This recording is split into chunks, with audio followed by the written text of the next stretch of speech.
Discuss for what values of lambda comma mu the simultaneous equations x plus y plus z equal to 6, x plus 2y plus 3z equal to 10, x plus 2y plus lambda z equal to mu have no solution, unique solution, infinite number of solution. First ఇచ్చినటువంటి ఈక్వేషన్స్ని మనం matrix ఫామ్లో రాసుకోవాలి. Let A is equal to ఈ XYZ యొక్క coefficient, X coefficient 1, Y coefficient 1, Z coefficient 1. So 1 1 1. Next second equation 1 2 3, 1 2 3.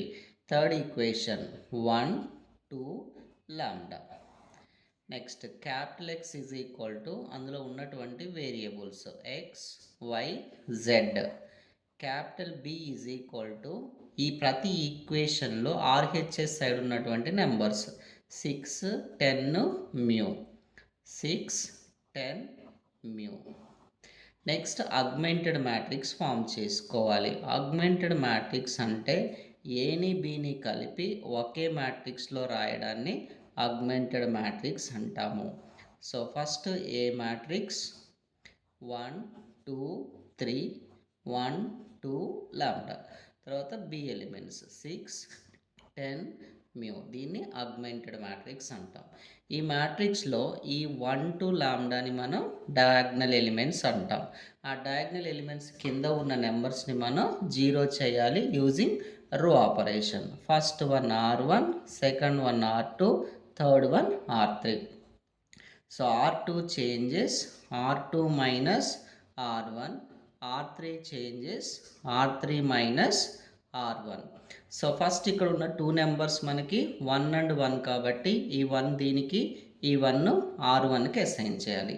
ఇందులో R2 లేదు కాబట్టి R2ని క్లోజ్ చేసుకుంటే ఇక్కడ ఉన్న టూ నెంబర్స్ మనకి 1 and 1. ఈ 1 R3కి, ఈ 1ని R1కి అసైన్ చేయాలి. అంటే ఈ రెండు నెంబర్లను జీరో చేయాలి అంటే దానిపైన ఉన్న ఈ డయాగ్నల్లో ఉన్న నెంబర్ని యూజ్ చేసుకొని జీరో చేయాలి. కానీ R3ని ఈ R2లో ఉన్న నెంబర్ తోటి జీరో చేయకూడదు. ఏ నెంబర్నైనా మనం జీరో చేస్తున్నాము అంటే దానిపైన డయాగ్నల్లో ఉన్న నెంబర్ని వాడుకుంటూ జీరో చేయాలి. సో ఇక్కడ మనకు ఉన్నటువంటి ఆపరేషన్ ఇలా సైడ్కి రాసుకోవచ్చు. 1 R2 అంటే R2లో ప్రతి నెంబర్ని 1తో మల్టిప్లై చేసుకుంటే అవే నెంబర్స్ ఉంటాయి. -1 R1 అంటే R1లో ఉన్న ప్రతి నెంబర్ని -1తో మల్టిప్లై చేయండి. -1 -1 -1 -6 0 1 2 4. నెక్స్ట్ 1 R3 అంటే R3లో నెంబర్స్ని 1తో మల్టిప్లై చేసుకోమని అర్థం. సేమ్ నెంబర్స్ ఉంటాయి. 1 R1 అంటే R1లో ఉన్న ప్రతి నెంబర్ని ఇక్కడ మైనస్ ఉంది కాబట్టి ఈ -1తో మల్టిప్లై చేయాలి. -1 -1 -1 6 0 1 లాంబ్డా -1 మ్యూ -6.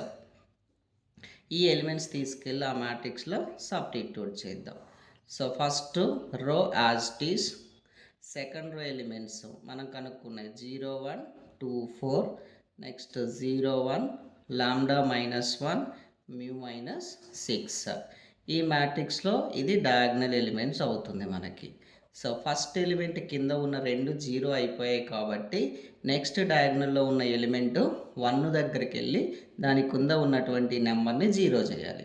ఇక్కడ 1 ఉంది, ఇక్కడ కూడా 1 ఉంది కాబట్టి R3 changes R3 minus R2. So AB matrix augmented matrix equal to first రోలో ఉన్న elements as it is 1 1 1 6. Second రోలో ఉన్న elements 0 1 2 4 0. Third row operation R3 minus R2 0 lambda -3 mu -10. ఇప్పుడు ఈ డయాగ్నల్ కింద ఉన్నటువంటి నెంబర్స్ అన్నీ కూడా మనకి జీరో అయిపోయాయి. ఇప్పుడు ప్రాసెస్ కంప్లీట్ చేసాం. ఇప్పుడు క్వశ్చన్లో ఏమడిగారు అంటే ఈ లాంబ్డా అండ్ మ్యూ ప్లేసుల్లో ఏ వాల్యూ సబ్స్టిట్యూట్ చేసినప్పుడు యూనిక్ సొల్యూషన్ వస్తుంది, నో సొల్యూషన్ వస్తుంది, ఇన్ఫైనైట్ నెంబర్ ఆఫ్ సొల్యూషన్స్ వస్తాయో ఫైండ్ అవుట్ చేయమన్నారు. కేస్ 1లో ఇక్కడ ఉన్నటువంటి మనకి నెంబర్స్ 3 అండ్ 10 కాబట్టి ఈ 3 అండ్ 10ని మాత్రమే యూజ్ చేసుకోవాలి. First case 1 lambda naught equal to 3 అని తీసుకున్నాము. నాట్ ఈక్వల్ టు 3 అంటే ఈ లాంబ్డా ప్లేస్లో 3 కాకుండా వేరే నెంబర్ ఏదన్నా పెట్టినప్పుడు ఇక్కడ మనకు ఒక వాల్యూ వస్తుంది. అక్కడ వాల్యూ వచ్చినప్పుడు ర్యాంక్ ఆఫ్ ఏ వాల్యూ వచ్చేసి మనకి 3 అవుతుంది.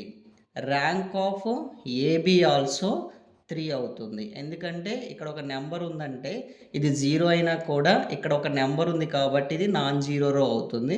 అప్పుడు మొత్తం 3 నాన్ జీరో రోస్ వస్తాయి కాబట్టి ర్యాంక్ ఆఫ్ ఏబి 3 అవుతుంది.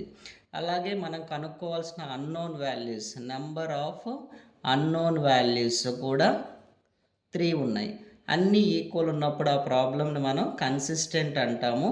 కన్సిస్టెంట్ అయింది అంటే ఆ ప్రాబ్లంకి యునిక్ సొల్యూషన్ అనేది ఉంటుంది. అంటే XYZకి ఆన్సర్స్ అనేది ఒక్కొక్క వాల్యూ వస్తుంది. నెక్స్ట్ కేస్ 2లో లాంబ్డా ప్లేస్లో 3 తీసుకున్నాను, మ్యూ నాట్ ఈక్వల్ టు 10 తీసుకున్నాను. ఇప్పుడు లాంబ్డా ప్లేస్లో నేను 3 సబ్స్టిట్యూట్ చేస్తే 3 మైనస్ 3 0 అవుతుంది. ఇక్కడ నాట్ ఈక్వల్ టు 10 తీసుకున్నాను కాబట్టి ఒక వాల్యూ వస్తుంది. ఇది 0 అవ్వడం వలన ర్యాంక్ ఆఫ్ ఏలో ఈ 3 0 అయినాయి కాబట్టి దీన్ని జీరో రో అంటాము. కాబట్టి మనకి 2 నాన్ జీరో రోలు మాత్రమే ఉంటాయి. Then rank of A is equal to 2 అవుతుంది.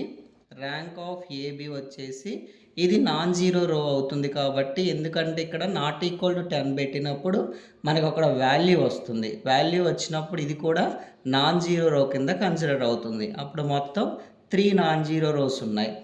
Then rank of A value is not equal to rank of AB అయినప్పుడు ఆ ప్రాబ్లమ్ని నాట్ కన్సిస్టెంట్ అంటాం. నాట్ కన్సిస్టెంట్ అయినప్పుడు నో సొల్యూషన్ అవుతుంది. నెక్స్ట్ కేస్ 3లో వచ్చేసి లాంబ్డా ప్లేస్లో 3, మ్యూ ప్లేస్లో 10 పెట్టినప్పుడు లాంబ్డా ప్లేస్లో 3 పెడితే ఈ వాల్యూ 0 అవుతుంది. మ్యూ ప్లేస్లో 10 పెడితే ఆ వాల్యూ కూడా 0 అవుతుంది. Then rank of A value 2 అవుతుంది. Rank of AB also 2, but number of unknown values వచ్చి 3 అయ్యాయి. Then rank of A is less than number of unknown values అయినప్పుడు ఇన్ఫైనైట్ నెంబర్ ఆఫ్ సొల్యూషన్స్ వస్తాయి అంటాము. Infinite number of solutions.